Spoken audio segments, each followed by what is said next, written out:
बिस्मिल्लाहिर्रहमानिर्रहीम। ओके बेटे, सो आज जो हमारा चैप्टर है that is research paradigms, chapter number 6 है। आपकी बुक का पेज नंबर है 55। इंपॉर्टेंट चैप्टर है तो इसको थोड़ा सा ध्यान से पढ़ना, ठीक है। अच्छा, basically when we talk about research तो हमारे पास ब्रॉडली स्पीकिंग 3 तरह की रिसर्च पैराडाइम्स होती हैं। रिसर्च पैराडाइम्स का मतलब क्या होता है? रिसर्च पैराडाइम्स का मतलब ये होता है कि किन किन ब्रॉडली स्पीकिंग किन किन डोमेन्स के अंदर आप रिसर्च कर सकते हैं, ठीक है। एक हमारी ऑब्वियसली होती है क्वांटिटेटिव डोमेन, जिसके अंदर आप बहुत सारे रिसर्चेस पढ़ते हो, देखते हो, बल्कि मोस्टली आप इसी के अंदर पढ़ते या देखते हो। जैसे कि फॉर एग्जांपल जनाब, अगर आप कहीं पे ये पढ़ते हो कि 25% Pakistanis are adult Pakistanis are diabetic, तो ये किस पैराडाइम में आएगा? ये क्वांटिटेटिव पैराडाइम में आएगा। क्यों क्वांटिटेटिव पैराडाइम में आएगा? बिकॉज इसके अंदर फिगर्स की बात हो रही है, कुछ न्यूमेरिकल वैल्यूज की बात हो रही है, ठीक है। फिर जनाब, जब हम बात करते हैं नॉलेज, एटीट्यूड और प्रैक्टिसेस की, भी कैप स्टडीज मैंने आपको समझाई थी क्या होती हैं। अगर हम उनके बारे में कोई बात करते हैं तो that comes under the definition of qualitative paradigm, ठीक है। वो क्या होती है? वो क्वालिटेटिव पैराडाइम होती है, ठीक है। और फिर एक तीसरी पैराडाइम होती है जो सिंगल सब्जेक्ट पैराडाइम, जिसको हम कहते हैं, वो अभी हम डिटेल से इन तीनों को डिस्कस करेंगे कि सिंगल सब्जेक्ट पैराडाइम भी क्या होती है, ठीक है। अब एक चीज आप जहन में बैठा लो, आपके एग्जाम के पॉइंट ऑफ व्यू से एक क्वेश्चन आप हमेशा एक्सपेक्ट करो on the difference between qualitative and quantitative paradigm या क्वालिटेटिव एंड क्वांटिटेटिव रिसर्च, ठीक है। तो ये क्वेश्चन हमेशा आप एक्सपेक्ट करोगे जब भी आप रिसर्च का पेपर दोगे, और वो आपको किसी चैप्टर में से अभी जब हम इंशाल्लाह पढ़ेंगे तो आपको क्लियर हो जाएगा। अच्छा, बॉक्स 6.1 दिया हुआ है पेज 56 पे। This is very very important, क्योंकि इस बॉक्स के अंदर कुछ टर्मिनोलॉजीज यूज हुई हैं जो हम अल्टरनेटिव टर्मिनोलॉजीज यूज करते हैं क्वांटिटेटिव या क्वालिटेटिव पैराडाइम के लिए और सिंगल सब्जेक्ट पैराडाइम के लिए। यानी अल्टरनेटिव टर्मिनोलॉजीज का मतलब है कि सिनोनिम्स हैं। यानी लेट्स से जब हम क्वांटिटेटिव पैराडाइम की बात करते हैं तो उसको हम पॉजिटिविस्ट अप्रोच भी कहते हैं, रिसीव्ड व्यू भी कहते हैं, लॉजिकल पॉजिटिविस्ट भी कहते हैं, नोमोथेटिक भी कहते हैं और एम्पेरिसिस्ट भी कहते हैं। यानी ये सारे नाम इक्वल्स टू क्वांटिटेटिव पैराडाइम या क्वांटिटेटिव रिसर्च। अगर कहीं पे भी आप इन सारे टर्मिनोलॉजीज में से लिटरेचर में कोई टर्मिनोलॉजी पढ़ते हो तो उसका मतलब है क्वांटिटेटिव रिसर्च और क्वांटिटेटिव पैराडाइम ही की बात हो रही है, so don't get confused. Similarly जब हम क्वालिटेटिव रिसर्च या क्वालिटेटिव पैराडाइम की बात करते हैं तो उसको नेचुरलिस्टिक भी कहा जाता है, एथनोग्राफिक भी कहा जाता है, इडियोग्राफिक भी कहा जाता है, पोस्ट पॉजिटिविस्ट भी कहा जाता है, न्यू पैराडाइम भी कहा जाता है और फिनोमेनोलॉजिकल भी कहा जाता है। तो ये सारे के सारे नाम हैं क्वालिटेटिव रिसर्च की या क्वालिटेटिव पैराडाइम की। अच्छा, इसके अलावा जनाब सिंगल सब्जेक्ट पैराडाइम की हमने बात की। सिंगल सब्जेक्ट पैराडाइम के अंदर बेटे हमारा आता है इडियोग्राफिक। इसको हम कहते हैं सिंगल सब्जेक्ट रिसर्च या सिंगल सब्जेक्ट स्टडीज कहते हैं। n equals to 1, obviously single subject है तो n equals to 1, ठीक है। तो ये टर्मिनोलॉजीज आप जहां पे भी पढ़ो डोंट गेट कंफ्यूज कि अच्छा ओके हमने तो ये पढ़ा नहीं हुआ। मे बी पेपर में आपको क्वेश्चन इस तरह से थोड़ा सा आपको कंफ्यूज करने के लिए आ जाए कि जी what is the difference between positivist and post positivist approach या positivist and post positivist paradigm. तो आपने सिंपली उसमें क्वालिटेटिव और क्वांटिटेटिव रिसर्च का डिफरेंस जो है वो मेंशन करना। अच्छा, अब हम जाहिर जरा डिटेल से डिस्कस करेंगे। Firstly let's talk about quantitative paradigm. जब बेटे हम क्वांटिटेटिव पैराडाइम की बात करते हैं तो जैसे कि मैंने बताया ये उसके अंदर हम we make use of figures, numerical values, numbers. जब भी हम क्वांटिटेटिव रिसर्च करते हैं तो उसके बारे में हमारी कुछ एजम्पशंस होती हैं जो रिसर्च शुरू करने से पहले अंडरस्टूड होता है कि अगर हम क्वांटिटेटिव रिसर्च कर रहे हैं तो ये हमारी पर्टिकुलर एजम्पशन है। वो एजम्पशंस क्या क्या हैं? फर्स्ट एजम्पशन होती है सिंगल ऑब्जेक्टिव रियलिटी, ठीक है। अब क्वांटिटेटिव जो रिसर्च होती है उसका एक गोल ये होता है कि हमारी जो भी हम पर्टिकुलर क्वेश्चन के ऊपर हम रिसर्च करना चाह रहे हैं उसकी हम नेचर को अंडरस्टैंड करें थ्रू मेजरमेंट या थ्रू ऑब्जर्वेशन, ठीक है। जो भी फिनोमेना ऑफ इंटरेस्ट है हमारा उसके या तो हम मेजर कर सकें या हम उसको ऑब्जर्व कर सकें, ठीक है। और ये जो रिलाय हम करते हैं इस ऑब्जर्वेशन के ऊपर, इसको हम कहते हैं एम्पेरिसिज्म। इसको हम क्या कहते हैं? एम्पेरिसिज्म, जो हम रिलाई कर रहे हैं ऑब्जर्वेशन के ऊपर, ठीक है। इसी तरह से क्वांटिटेटिव रिसर्च का एक गोल ये भी होता है कि हम जो रियलिटी है उसको हम प्रिडिक्ट कर सकें या किसी हद तक कंट्रोल कर सकें, ठीक है। जैसे रेनफॉल की प्रोडिक्शन होती है तो हम क्या कहते हैं कि जी ओके नेक्स्ट मंथ में इस स्टेट से इस स्टेट तक इतने मिलीमीटर रेनफॉल इस एरिया में होने की प्रिडिक्शन है या चांसेस है, ठीक है। और हमारा ऑब्जेक्टिव एक ये भी होता है कि हम उस रियलिटी को कंट्रोल भी कर सकें किसी हद तक कि ओके फ्लड्स आ रहे हैं ऑलरेडी, तो हमारी रिसर्च से कोशिश होती है कि हम कुछ ऐसा कर सकें कि ओके जिस एरिया में फ्लड है उसमें ऑलरेडी मजीद बारिश ना हो, ठीक है। हमारा गोल होता है, जरूरी नहीं है, जाहिर है हम पूरी तरह कंट्रोल कर भी नहीं सकते, कुछ फैक्टर्स हैं ऐसे हैं जो हमारे कंट्रोल के बियॉन्ड है, बट ये हमारी assumption होती है। इसी तरह जो सेकंड assumption होती है क्वांटिटेटिव रिसर्च की, वो होती है independence of investigator and subjects. यानी इस assumption के अंदर हमारा ये ख्याल होता है कि जो इन्वेस्टिगेटर जो रिसर्च कर रहा है, रिसर्चर है, researcher is investigator, investigator is researcher, ठीक है। जो रिसर्च कर रहा है और जो उसके स्टडी सब्जेक्ट्स है जिनके ऊपर रिसर्च हो रही है, वो क्या है, वो एक दूसरे के इंडिपेंडेंट है, ठीक है। इन अदर वर्ड्स हम ये एज्यूम करते हैं कि जो इन्वेस्टिगेटर ऑब्जर्व कर रहा है और जो रियलिटी में हो रहा है उसको ऑब्जर्व करने से चेंज नहीं होता। यानी मैं जैसे जिस चीज को देख रहा हूँ, वो जो रियलिटी में स्टडी सब्जेक्ट स्टडी पार्टिसिपेंट्स के साथ हो रहा है, वो मेरे देखने से वो चेंज नहीं हो रही चीज। तो इसका मतलब है कि मैं एज अ रिसर्चर और जो मेरे स्टडी पार्टिसिपेंट्स स्टडी सब्जेक्ट्स हैं, वो दोनों इंडिपेंडेंट है, वो एक दूसरे को इन्फ्लुएंस नहीं कर रहे। तीसरा जो assumption होता है वो होता है जनरलाइजेबिलिटी ऑफ रिजल्ट्स। हम ये ख्याल करते हैं कि जो भी रिसर्च हम क्वांटिटेटिव डोमेन में करेंगे उसको हम जनरलाइज कर सकते हैं उसके रिजल्ट्स को, और किसी भी पॉपुलेशन के ऊपर हम उस रिसर्च को अप्लाई कर सकते हैं, ठीक है। हालांकि बहुत सारे केसेस में ऐसा पॉसिबल नहीं होता। फोर्थ जो assumption होती है वो हमारी ये होती है डिटर्मिनिंग कॉजेशन। यानी हम ये ख्याल कर रहे होते हैं कि हम ये रिसर्च करेंगे तो इससे हमें ये पता चल जाएगा कि किस चीज की वजह से क्या चीज हो रही है। यानी इन अदर वर्ड्स हम कॉज एंड इफेक्ट जो रिलेशनशिप है उसको हम सक्सेसफुली स्टडी कर सकेंगे। हालांकि अगेन बहुत सारे केसेस के अंदर ये करना पॉसिबल नहीं होता, क्योंकि कॉज एंड इफेक्ट जो रिलेशनशिप होता है वो उतना सिंपल नहीं होता जितना सिंपल पढ़ने में या दिखने में नजर आ रहा होता है। एक्चुअली उसके अंदर बहुत सारे और जो है वो फैक्टर्स इन्वॉल्व है। फिफ्थ जो assumption है दैट इज क्वांटिटेटिव रिसर्च की, दैट इज वैल्यू फ्री, ठीक है। वैल्यू फ्री का मतलब ये होता है कि जो हमारा ऑब्जेक्टिव होता है क्वांटिटेटिव रिसर्च का, वो हम ये अज्यूम करते हैं कि उसके अंदर जो इन्वेस्टिगेटर का इन्फ्लुएंस है उसके ओपिनियंस पे या सोसाइटी के जो नॉर्म्स हैं वो अफेक्ट नहीं कर रहे हो, ठीक है। और जो भी हमारी इंक्वायरी है, जो भी हमारी रिसर्च है, वो ऑब्जेक्टिव किस्म की हो रही है। ऑब्जेक्टिव किस्म का मतलब है कि मैं अगर उसको मेयर करूं तो भी वही रिजल्ट्स आ रहे हैं, अगर कोई और रिसर्चर आके मेयर करे तो भी वही रिजल्ट्स आ रहे हैं। ऐसा नहीं है कि रिसर्चर चेंज होने से वो जो मेयरमेंट है वो चेंज हो जाएगी, ठीक है, ऐसा नहीं। अब क्वांटिटेटिव रिसर्च को करने के लिए obviously we have to make use of certain quantitative methods, और उन मेथड्स में क्या क्या आते हैं, उन मेथड्स में एक थ्योरी आती है कि सबसे पहले तो लेट्स से अगर मुझे क्वांटिटेटिव रिसर्च करनी है तो मेरे माइंड में एक थ्योरी है। वो थ्योरी क्या है कि जी फॉर एग्जांपल ज्यादा सॉल्ट कंज्यूम करने से हाइपरटेंशन होता है। तो ये किसी की थ्योरी थी ना, उस थ्योरी को फिर उसने टेस्ट किया 1950s और 60s तक। मैं हमेशा आपको एग्जांपल देता हूँ, लोग को तो नहीं पता था कि जी हाइपरटेंशन क्यों होती है, सीवीडीज कार्डियोवास्कुलर डिजीजेस क्यों होती हैं, डायबिटीज क्यों होती है, ठीक है। तो ये सारी चीजें तो हमें रिसर्च करके पता चली। तो इसका मतलब है कि एक स्पेसिफिक थ्योरी होती है कोई हमारे माइंड में जिसको हम टेस्ट करते हैं रिसर्च।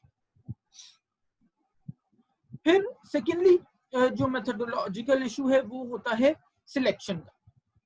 सिलेक्शन किस चीज से एसोसिएट करती है, जो भी हमने असम्पशन देखी थी जनरलाइजेबिलिटी ऑफ रिजल्ट्स से।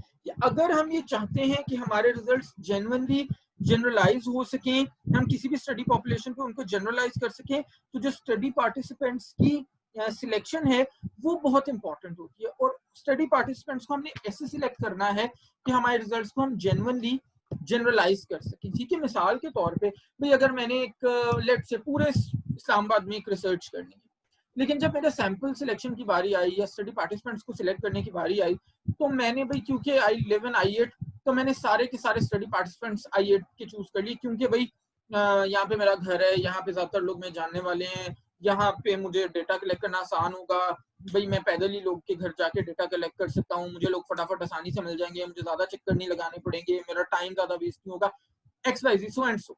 ठीक है, तो फिर मैं अपने रिजल्ट्स को जनरलाइज नहीं कर सकता। तो मेरी स्टडी पॉपुलेशन, स्टडी पार्टिसिपेंट्स हमेशा ऐसे होने चाहिए जिनकी बेसिस पे मैं अपने रिजल्ट्स को जनरलाइज कर सकूं। फिर एक और बड़ा इंपॉर्टेंट हमारे पास जो फैक्टर आता है वो होता है मेजरमेंट का। मेजरमेंट हमने हमेशा ऐसी करनी है जिसके रिजल्ट में हम हाई प्रिसीजन को अटेन कर सकें। ठीक है, हाई प्रिसीजन का मतलब यह है कि जब कोई आने वाला रिसर्चर हमारी रिसर्च को रिपीट करके देखे तो मोर और लेस उसके रिजल्ट्स भी वैसे ही आने चाहिए जैसे हमारे रिजल्ट्स आए हैं। फिर जो फोर्थ फैक्टर होता है दैट इज मैनिपुलेशन। मैनिपुलेशन का मतलब ये होता है कि ऐसे जो हमारे रिजल्ट्स हैं जिनको हम कॉज एंड इफेक्ट के साथ हम उनको मेजर कर रहे हैं, ठीक है, तो उनकी बेसिस के ऊपर हम लोग जो है अपने रिजल्ट्स को मैनिपुलेट कर सकें। ठीक है, और जो क्वांटिटेटिव रिसर्चर्स हैं वो हमेशा मैनिपुलेशन के ऊपर बहुत ज्यादा फोकस कर रहे होते हैं, और ये मैनिपुलेशन नॉर्मली जो है वो कंट्रोल्ड कंट्रोल्ड किस्म की मैनिपुलेशन होती है, अनकंट्रोल्ड नहीं। ठीक है, और मैनिपुलेशन क्या इंश्योर करती है? फिर मैनिपुलेशन ये इंश्योर करती है कि हमारे जो इंटरवेंशंस हैं वो इफेक्टिव थे। ठीक है, अच्छा जी, लास्ट जो हमारा फैक्टर है दैट इज कंट्रोल। अच्छा, अब कंट्रोल भी बड़ा इंपॉर्टेंट है। ठीक है, कंट्रोल हमने किस चीज का करना है? कंट्रोल हमने करना है बेटे एक्सटर्नल फैक्टर्स का जो हमारी रिसर्च को इन्फ्लुएंस कर सकते हैं। मिसाल के तौर पर, और कंट्रोल हमारी कोशिश होती है कि हम मैक्सिमम हद तक कंट्रोल कर सकें, लेकिन फिर वही बात है कि प्रैक्टिकली पॉसिबल नहीं होता कि हम सारे के सारे एक्सटर्नल फैक्टर्स को हमेशा अपने रिसर्च में कंट्रोल कर सकें। फॉर एग्जांपल भाई मैंने एक रिसर्च करनी है कि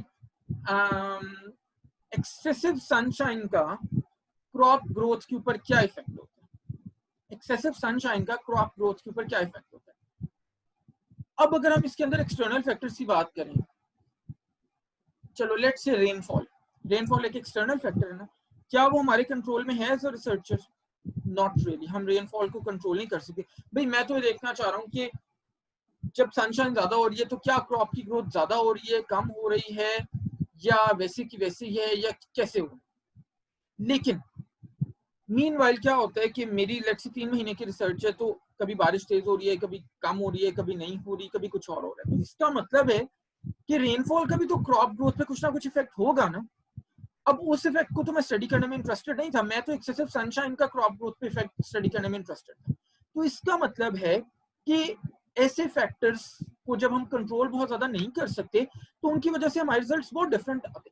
हो सकता है कि भाई एक्सेसिव सनशाइन की वजह से क्रॉप्स की ग्रोथ डिटेरियरेट हो जाए, क्रॉप्स की ग्रोथ में रिटार्डेशन आ जाए, डिसेलरेट हो जाए, लेकिन एट द सेम टाइम जब सनशाइन ज्यादा हो रही है तो रेनफॉल भी ज्यादा हो रही है, रेनफॉल की वजह से क्रॉप की ग्रोथ अच्छी हो जाए। तो इसका मतलब है फिर क्रॉप की ग्रोथ रेनफॉल की वजह से अच्छी हुई है, सनशाइन की वजह से अच्छी तो नहीं हुई। लेकिन क्या है कि ये चीज मेरी रिसर्च से पता तो नहीं चल रही मुझे। ठीक है, तो ये इसलिए जो एक्सटर्नल फैक्टर्स हैं उनका कंट्रोल करना भी बड़ा इंपॉर्टेंट। फिर जनाब हमारे पास आ जाती है क्वालिटेटिव रिसर्च, या इसको हम एक और नाम कैटेगोरिकल रिसर्च भी होती है। ठीक है, क्योंकि इसके अंदर हम बेसिकली डिफरेंट कैटेगरीज बना के वेरिएबल्स के उनके ऊपर काम करते हैं। अब क्वालिटेटिव रिसर्चेस में मेनली वी टॉक अबाउट और we focus on KAP studies, knowledge, attitude and practices जो स्टडीज होती हैं परसेप्शंस की, कि भाई मैं लोगों की परसेप्शन देखना चाह रहा हूँ regarding physiotherapy treatment. Tertiary care hospitals में जो आते हैं उनकी क्या परसेप्शन है, वो क्या परसीव करके आते हैं कि फिजियोथेरेपी से हमें क्या होगा, फायदा होगा, नुकसान होगा, भाई फिजियोथेरेपी तो यूजलेस चीज है, उससे उसका क्या करना, या XYZ। ठीक है, तो ये इनको क्या कहते हैं, परसेप्शन स्टडीज। अब जैसे क्वांटिटेटिव रिसर्च की कुछ assumptions थी, उसी तरह क्वालिटेटिव रिसर्च की भी कुछ assumptions हैं, लेकिन ऑब्वियसली क्योंकि क्वांटिटेटिव रिसर्च और क्वालिटेटिव रिसर्च बहुत डिफरेंट होती हैं, क्वांटिटेटिव में obviously we deal with the figures, numerical values, numbers, qualitative research में we deal with knowledge, attitudes, practices, perceptions, उसमें हम नंबर्स को ऐसे चूज नहीं करते, तो दोनों की assumptions भी टोटली एक दूसरे के ऑपोजिट होती है। ठीक है, अब जनाब क्वांटिटेटिव की assumption में हमने कहा था सिंगल ऑब्जेक्टिव रियलिटी। क्वालिटेटिव की रिसर्च में जो हमारी पहली assumption है that is multiple constructed realities. ठीक है, मल्टीपल कंस्ट्रक्टेड रियलिटीज का मतलब ये है सिंपल वर्ड्स में कि there are multiple versions of reality. ये क्वांटिटेटिव में हम सिर्फ फिक्स्ड एक माइंडसेट से चीजों को देख रहे होते कि okay this is normal, this is not normal. जब हम क्वालिटेटिव रिसर्च या क्वालिटेटिव स्टडीज की बात करते हैं तो हमारे पास देखने का जो नजरिया है चीजों का वो ब्रॉडर होता है, ठीक है। हम कोई भी चीज एब्सोल्युटली यस और एब्सोल्युटली नो नहीं कह रहे होते। और क्वालिटेटिव रिसर्च अगर हम आजकल का जो 21st सेंचुरी या इस इरा का जो रिसर्च है अगर हम उसको देखें तो उसमें क्वालिटेटिव रिसर्च बड़ा इंपॉर्टेंट रोल प्ले करी है। और उसमें ये वाला जो व्यू है मल्टीपल कंस्ट्रक्टेड रियलिटीज का, ये ज्यादा फेमस हो रहा है, ये ज्यादा प्रैक्टिकल समझा जा रहा है। क्यों? क्योंकि दे ऑलवेज से कि दुनिया में कोई भी चीज एब्सोल्युटली राइट और एब्सोल्युटली रॉन्ग नहीं है। It depends on the situation, situation किस तरह की है, ठीक है, उसके ऊपर डिपेंड करता है। ठीक हो गया। फिर सेकंड assumption हमने क्वांटिटेटिव में पढ़ी थी, independence of study subject and study subjects and researcher. यहाँ पे क्वालिटेटिव के अंदर जो सेकंड assumption है that is interdependence of investigator and subjects. यानी कि वो ये कह रहे हैं कि एक चीज, एक फिनोमेना जो मैं एज अ रिसर्चर डिस्क्राइब कर रहा हूं, अगर वो रिसर्चर कोई और आके करेगा तो वो अपने एंगल से डिस्क्राइब करेगा, अपने व्यू पॉइंट से डिस्क्राइब करेगा, या अगर स्टडी सब्जेक्ट्स चेंज हो जाएंगे तो वो रियलिटी वैसी रियलिटी नहीं रहेगी, वो रियलिटी भी चेंज हो जाएगी। तो इसका मतलब है कि जो इन्वेस्टिगेटर और स्टडी सब्जेक्ट्स हैं वो इंटरडिपेंडेंट है, ना कि इंडिपेंडेंट।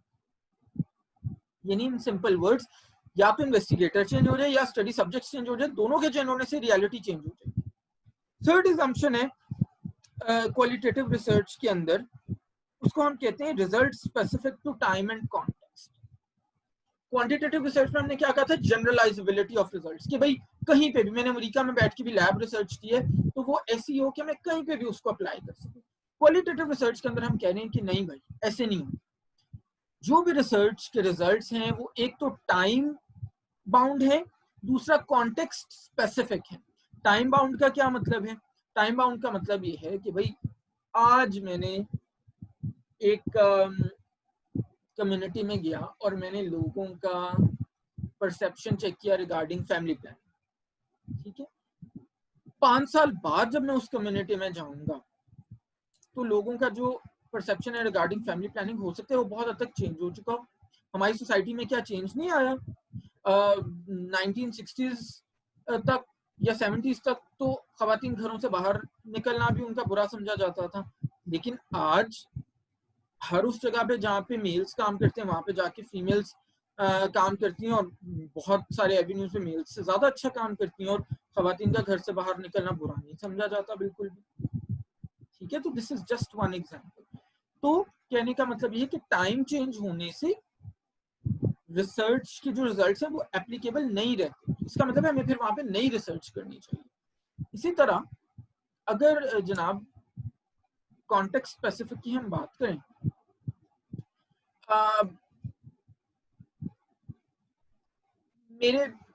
मैं एक स्टडी सब्जेक्ट हूँ, मेरे से किसी ने आके इंटरव्यू लिया regarding perceptions of dietary treatment in hospitals, और मैंने अपने इंटरव्यू में या सर्वे में मैंने कहा कि भाई डाइटिशियंस या न्यूट्रिशनिस्ट कोई ज़रूरत नहीं है हॉस्पिटल्स में, इससे कौन सा कोई फ़ायदा होता है, हमें मेडिकेशंस पे फोकस करना चाहिए, मेडिकेशंस के क्विक रिजल्ट्स आते हैं, ओवरनाइट रिजल्ट्स आते हैं, एक्स वाई ज़ेड।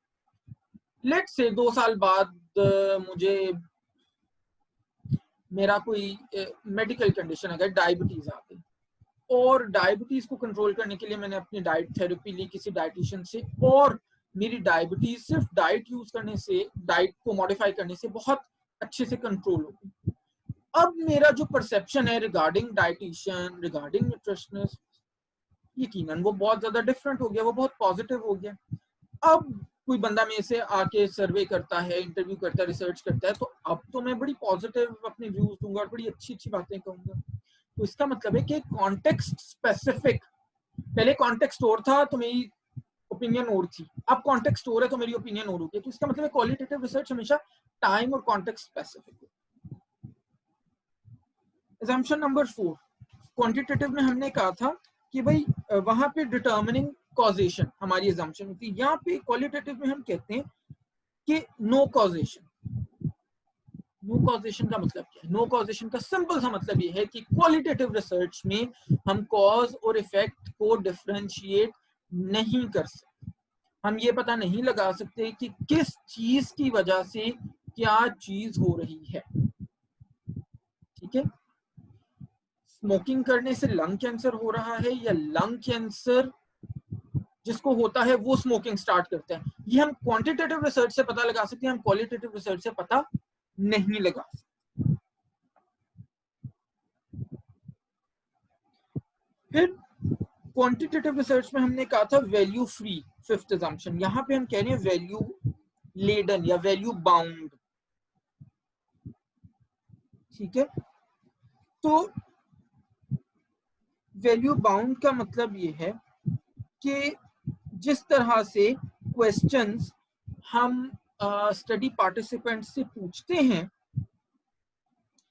जिस किस्म की क्वेश्चंस पूछते हैं और जिस तरीके से पूछते हैं, ठीक है, और जिस तरह से हम उन के रिस्पॉन्सेस को इंटरप्रेट करते हैं, तो वो हमारे रिसर्च को इन्फ्लुएंस कर रही होती है, हमारे रिसर्च के रिजल्ट्स को, रिसर्च के आउटकम्स को इन्फ्लुएंस कर रही होती है। बड़ी सिंपल सी एग्जांपल है, मैंने एक पेशेंट का क्वांटिटेटिव से अगर मैं एग्जांपल दूं, मैंने एक पेशेंट का हीमोग्लोबिन लेवल्स चेक किए, वो आ गए 11। मैंने कहा इसको तो माइल्ड सा iron deficiency anaemia. Qualitative research मैंने करनी है, मैंने एक पेशेंट से जाके पूछा कि ओके आपकी स्किन क्या पेल है, आपको वीकनेस फील होती है, आपको जनाब आपके नेल्स स्पून शेप्ड हैं।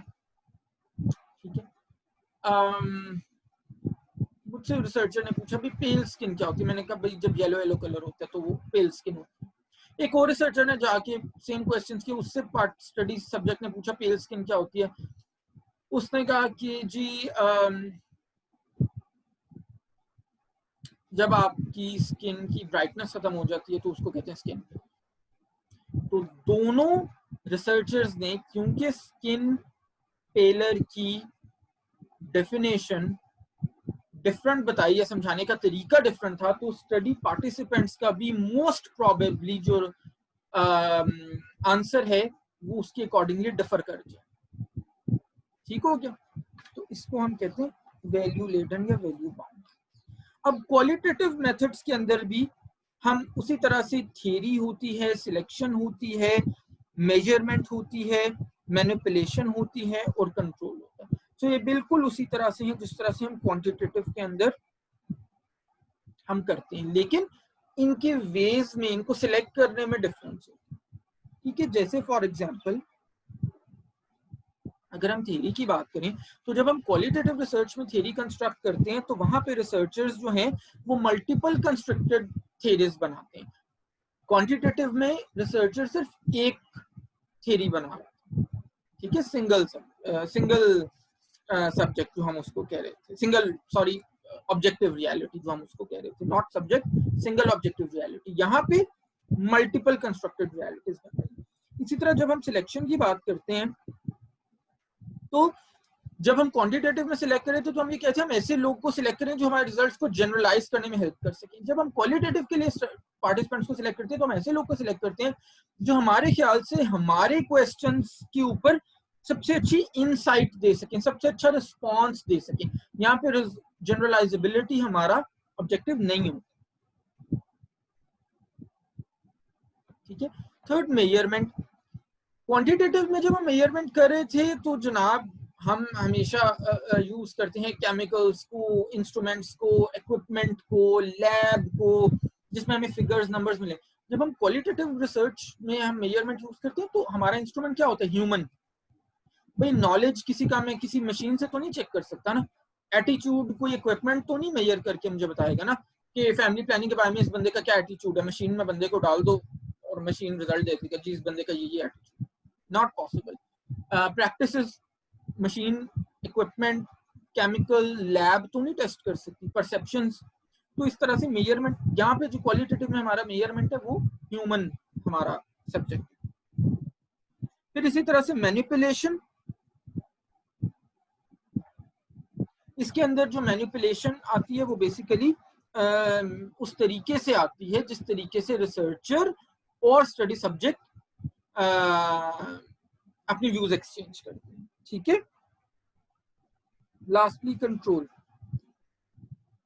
ठीक है। क्वालिटेटिव रिसर्च के अंदर हम नेचुरल सेटिंग्स को यूज करते हैं, हम चीजों को मैनिपुलेट एज सच नहीं कर रहे होते। जैसे हाँ, लैब के अंदर हम काम कर रहे हैं, हमारा टेम्परेचर कंट्रोल्ड होता है, एयर कंडीशनर्स चल रहे होते हैं लैब्स में, हमारी ह्यूमिडिटी कंट्रोल्ड होती है। भाई मैंने एक वही प्लांट वाली जो एग्जांपल थी जो मैंने फील्ड में किया, वहां पे रेनफॉल मेरे कंट्रोल में तो नहीं है, लेकिन अगर वही प्लांट्स को मैं तोड़ के लैब में ग्रो करूं और उसको एक्सेसिव सनशाइन दूं आर्टिफिशियल सोर्स से या मे बी नेचुरल सोर्स से भी, विंडो के थ्रू, वहां पे रेनफॉल को तो मैं कंट्रोल कर सकता हूँ ना, फिर लैब में कर सकता हूँ ना। तो क्वालिटेटिव, जाहिर लैब में तो रेनफॉल नहीं होगी, तो क्वालिटेटिव रिसर्च में एक्सटर्नल फैक्टर्स को हम कंट्रोल नहीं करते, हम जैसी चीजें होनी है वैसी होने देते। तो ये जनाब हो गया आपका डिफरेंस बिटवीन क्वांटिटेटिव डोमेन या पैराडाइम एंड क्वालिटेटिव डोमेन या पैराडाइम। अब तीसरा जो हमने डिस्कस किया था उसको हम कहते हैं single subject paradigm. Single subject paradigm का मतलब ये होता है, अच्छा मैं आपको एक एग्जांपल से समझाता हूँ। सिंगल सब्जेक्ट पैराडाइम का मतलब ये होता है कि हर जो एक स्टडी पार्टिसिपेंट है ना, हर एक जो स्टडी सब्जेक्ट है, उसकी रिसर्च के अंदर अपनी इंपॉर्टेंस है, उस इंपॉर्टेंस को हम डिनाई नहीं कर सकते, जो हम क्वांटिटेटिव या क्वालिटेटिव में नॉर्मली उसको विलिंगली अनविलिंगली ओवरलुक या इग्नोर करते हैं, ठीक है। अब जनाब मैं आपको एक एग्जांपल देता हूँ। फॉर एग्जांपल एक हमने ग्रुप लिया, उसके अंदर हमने ये देखना है कि पर्टिकुलर गेट ट्रेनिंग की, get the way you walk, वो जो गेट, घर वाला गेट नहीं, जैसे आप चलते हो, ठीक है, जैसे आपकी फिजियोथेरेपी में भी गेट इज वेरी इंपॉर्टेंट। तो एक पर्टिकुलर गेट ट्रेनिंग टेक्निक का हमने गेट वेलोसिटी के ऊपर 30 पेशेंट्स हैं, उनके ऊपर हमने इफेक्ट देखना है, ठीक है। और उन 30 पेशेंट्स का हमने ट्रांसटिबियल एम्पुटेशन हुआ है, ट्रांसटिबियल एम्पुटेशन। तो टिबिया वो लोअर लेग की बोन होती है, लार्जर बोन, एनाटॉमी आप पढ़ चुके हो, ठीक है, उसकी एम्पुटेशन हुई है। और उसके ऊपर हमने देखना है कि एक पर्टिकुलर गेट ट्रेनिंग जो टेक्निक हमने उनको बताई है उससे उनकी गेट वेलोसिटी बढ़ जाती है, कम हो जाती है, या क्या होता है। अब जब हम रिजल्ट देखते हैं तो 10 ऐसे पेशेंट्स हैं जिनकी गेट वेलोसिटी सेम रहती है, 10 ऐसे पेशेंट्स हैं जिनकी गेट वेलोसिटी बढ़ जाती है, और 10 ऐसे पेशेंट्स हैं जिनकी गेट वेलोसिटी कम हो जाती है। अगर हम इसका एवरेज कंक्लूजन क्वांटिटेटिव रिसर्च करें ना, अगर हम इसका मीन कंक्लूजन ड्रॉ करें तो कंक्लूजन क्या होगा? कंक्लूजन भाई ये होगा कि उस गेट ट्रेनिंग टेक्निक ने गेट वेलोसिटी के ऊपर कोई इफेक्ट नहीं किया। ऐसे ही है ना, 10 की कम हो गई, 10 की बढ़ गई, 10 का कुछ भी नहीं हुआ, ठीक है, सीधी सी बात है। लेकिन अब ये करते हुए अगर आप लॉजिकली सोचो तो क्या हम उन 20 लोगों को इग्नोर नहीं कर रहे जिनमें से 10 की गेट वेलोसिटी बढ़ गई थी और 10 की गेट वेलोसिटी कम हो गई थी? इसका मतलब है कि वो गेट ट्रेनिंग टेक्निक उन 10 लोगों के लिए तो बड़ी बेनिफिशियल प्रूव हुई जिनकी गेट वेलोसिटी बढ़ गई थी, और उन 10 लोगों के लिए तो बड़ी हार्मफुल प्रूव हुई जिनकी गेट वेलोसिटी कम हो गई। तो क्या इन 20 लोगों को हम ओवरलुक या इग्नोर नहीं कर रहे? बिल्कुल कर रहे हैं, बिल्कुल कर रहे हैं, ठीक है। तो उसी से ये जो सिंगल सब्जेक्ट पैराडाइम थी इसका जो एग्जिस्टेंस हुई, ठीक है। और जब हम सिंगल सब्जेक्ट पैराडाइम को चूज करते हैं तो उसके अंदर फिर हम हर एक इंडिविजुअल को केटर करते हैं, हर एक इंडिविजुअल को हम लेते हैं अपनी रिसर्च के रिजल्ट्स। अच्छा, अब इसी तरह से जनाब सिंगल सब्जेक्ट मेथड्स की भी बहुत सारी assumptions हैं, और वो जो assumptions हैं वो क्वांटिटेटिव और क्वालिटेटिव assumptions के साथ शेयर हो रही है, ठीक है। और वो कौन कौन सी हैं वो मैं आपको बताता हूँ। वो assumptions, अब क्योंकि मैं आपको दोनों के assumptions पढ़ा चुका हूँ इसलिए आपको पता है किसका क्या मतलब है, वो मैं आपको बता देता हूँ। पेज नंबर 57 पे जो टेबल बना हुआ है वहां पे आपको मिल जाएंगी। सिंगल सब्जेक्ट के अंदर रियलिटी हम सिंगल उसको ऑब्जेक्टिव रियलिटी लेते हैं, जो रिलेशनशिप है between investigator and study participants वो इंडिपेंडेंट हम लेते हैं, जनरलाइजेबिलिटी को हम कॉन्टेक्स्ट स्पेसिफिक लेते हैं, कॉज एंड इफेक्ट की बात करें तो हम कॉज एंड इफेक्ट इसमें डिटरमिन कर सकते हैं, वैल्यूज की अगर हम बात करें तो ये क्वांटिटेटिव रिसर्च की तरह वैल्यू फ्री हो, ठीक है। और जनाब इसी तरह से जब हम सिंगल सब्जेक्ट मेथड्स की बात करते हैं तो उसमें उसी तरह से हम सिंगल जो मेथड्स हैं उसमें हम थ्योरी है सबसे पहले, ठीक है, और उसके अंदर हम उसी तरह से थ्योरी एक हम डेवलप करते हैं जैसे हम क्वांटिटेटिव रिसर्च के अंदर सिंगल थ्योरी डेवलप करते हैं। फिर जब हम सिलेक्शन की बात करते हैं तो सिलेक्शन हम बिल्कुल उसकी उसी तरह से करते हैं जो हमारी पर्पस ऑफ सिलेक्शन होती है, ठीक है, सो दैट हम वो हर सब्जेक्ट का जो रिजल्ट से आउटकम्स है उनको प्रॉपर्ली स्टडी कर सकें। थर्ड, अगर हम मेजरमेंट की बात करते हैं,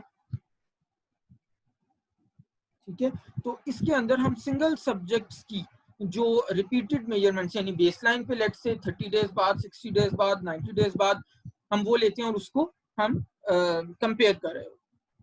फिर इसी तरह से अगर हम बात करते हैं मैनिपुलेशन की, तो मैनिपुलेशन के अंदर जो एक्सटर्नल मैनिपुलेशन होती है वो सिंगल सब्जेक्ट पैराडाइम के अंदर मस्ट होती है, ठीक है। लास्टली कंट्रोल की अगर हम बात करें तो control of external factors is also important जब हम सिंगल सब्जेक्ट रिसर्चेस की बात करते हैं। जिस तरह हमने क्वांटिटेटिव रिसर्च की बात की थी, जैसे वो रेनफॉल वाली एग्जांपल थी, उसी तरह सिंगल सब्जेक्ट पैराडाइम के अंदर भी हमारे जो एक्सटर्नल फैक्टर्स हैं वो हमारे रिसर्च के आउटकम्स को, रिसर्च के रिजल्ट्स को काफी हद तक इन्फ्लुएंस कर सकते हैं, ऑल्टर कर सकते हैं, ठीक है। Lastly relationships among the research paradigms. अच्छा, बहुत सारे ऐसे लोग हैं जो ये समझते हैं कि जी तीनों जो पैराडाइम्स हैं वो एक्सक्लूसिव हैं, उनका एक दूसरे से कोई लेना देना नहीं है। लेकिन अब जो मॉडर्न एरा है, मॉडर्न रिसर्चेस हैं, जो मॉडर्न व्यू है, according to that particular viewpoint तीनों रिसर्चेस ये एक्चुअली इंटरलिंक्ड हैं और ये बात काफी हद तक करेक्ट भी है, ठीक है। चीजें बेटे आजकल रिलेटिव मानी जाती हैं, एब्सोल्यूट नहीं मानी जाती, ठीक है। आजकल 2 + 2 = 4 का जमाना खत्म हो गया हुआ। they say that 2 + 2 could be equal to 5 depending on the context and depending on the scenario and depending on the way you describe things, ठीक है। तो आजकल की रिसर्चेस में ये चीज एब्सोल्युटली सही है और ये चीज एब्सोल्युटली गलत है, ऐसा नहीं होता, ठीक है। और सारी की सारी ऑलवेज रिमेंबर, अगर आपसे कोई ये पूछता है कि भाई which paradigm is more important, quantitative और qualitative, या आप सिंगल सब्जेक्ट भी पढ़ चुके हो, तो इसका आंसर ये है, और बल्कि एग्जाम क्वेश्चन भी कई बार आ जाता है तो इसका आंसर ये है कि all types of research paradigms are important. देखो, अगर हम क्वांटिटेटिव रिसर्च की बात करें तो जब तक हमारे पास नंबर्स नहीं है, लेट्स से हमें ये नहीं पता कि पाकिस्तान में हर साल कितने फिजियोथेरेपिस्ट प्रोड्यूस होते हैं, तो हम उनके लिए जॉब अपॉर्चुनिटीज क्रिएट करने के बारे में कैसे सोच सकते हैं जब हमें यही नहीं पता होगा कि कितने प्रोड्यूस होने हैं, हमें कितनी जॉब्स रोजाना हर साल चाहिए। ऑन द अदर हैंड, अगर हमें ये नहीं पता होगा कि जो फिजियोथेरेपी करने स्टूडेंट्स जा रहे हैं उनकी परसेप्शंस क्या हैं, उनका माइंडसेट क्या है, वो क्या सोच के फिजियोथेरेपी कर रहे हैं, उनके ख्याल में स्कोप क्या है इस फील्ड का पाकिस्तान में, या वो बाहर जाने के लिए फिजियोथेरेपी करें, जब तक हमें माइंडसेट, एटीट्यूड, प्रैक्टिसेस, परसेप्शंस नहीं पता चलेंगी तब भी हमारा काम नहीं बनता। हमें नंबर्स आ गए, अब हमें यही नहीं पता कि भाई लोग फिजियोथेरेपी क्यों कर रहे हैं, तो भी हमारा काम नहीं चलेगा, ठीक है ना। थर्डली, अगर हम सिंगल सब्जेक्ट की बात करें तो भाई हो सकता है 50 लोगों ने फिजियोथेरेपी, एक क्लास में 100 स्टूडेंट है, 50 लोगों ने ये सोच के की हो कि ओके भाई मेरा कहीं और एडमिशन नहीं हुआ तो ओके लेट्स हैव फिजियोथेरेपी, लेकिन 40 स्टूडेंट्स ऐसे भी हो सकते हैं जिनका बचपन से पैशन हो कि I have to become a physiotherapist. 10 students की कोई और रीजन भी हो सकती है। तो सिंगल सब्जेक्ट जो हमारी पैराडाइम है उसको भी हम इग्नोर नहीं कर सकते, वो भी बड़ी इंपॉर्टेंट चीजें कन्वे कर रही है। क्योंकि अगर हम सिंगल सब्जेक्ट इग्नोर कर देंगे तो हम क्वांटिटेटिव की बेसिस पे कहेंगे ओके यार majority of class is saying कि हमारा कहीं और एडमिशन हुआ इसलिए वी बिकेम फिजियोथेरेपिस्ट, लेकिन इसमें क्या वो 40 स्टूडेंट्स की ओपिनियन हम इग्नोर नहीं कर रहे जो अपनी मर्जी से, अपनी विलिंगनेस से, अपने शौक से फिजियोथेरेपिस्ट बन रहे। तो इन शॉर्ट तीनों टाइप्स की जो रिसर्च पैराडाइम है वो बड़ा इंपॉर्टेंट मैसेज कन्वे करती हैं, नॉलेज में बड़ा इंपॉर्टेंट कंट्रीब्यूशन डालती हैं, और तीनों तरह के रिसर्चेस को हमने हैंड इन हैंड लेके चलना होता है। ऐसा नहीं होता कि हम सिर्फ एक ही तरह की रिसर्च करें, और जहाँ पे सिर्फ एक ही तरह की रिसर्च होती है वहाँ पे हम बहुत अच्छे जो इंटरवेंशन है वो एक्सपेक्ट नहीं कर सकते। ठीक है जी, this is all about this particular chapter. इसको आपने अच्छे से पढ़ना है, और कोई क्वेश्चंस हैं तो आप में से जरूर लेटर ऑन भी कल के लेक्चर के स्टार्ट में कर सकते हो इंशाल्लाह ताला। कल हम नेक्स्ट टॉपिक स्टार्ट करेंगे वेरिएबल्स का।